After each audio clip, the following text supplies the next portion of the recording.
This week our letter is letter P, and P makes the sound when we write capital P.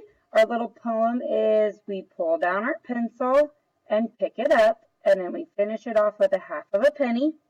And then for lowercase p, we go down and right back up and finish it off with a little p. So you and your child can choose one of the 4 options to practice letter P. As always, if your child has an activity that they would like to do instead of one of the options, I'm always okay with that. Just remember to take a picture of your child doing their homework and then submit it through your child's dojo. And they'll get to color in their chart for the letter P. And also just a reminder, once they have submitted 6 homework practices, they'll get to feed their brain. So we've had some friends that have gotten to do that, and they get really excited about that.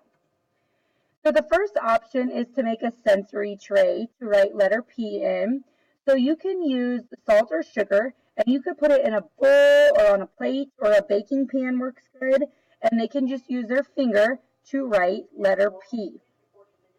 Capital P or lowercase p. Also, just a reminder, repetition is key. The more they do it, the better they'll remember it. So, if they can do the activity for 10 or 15 minutes, that's awesome. They could build letter P with Play-Doh.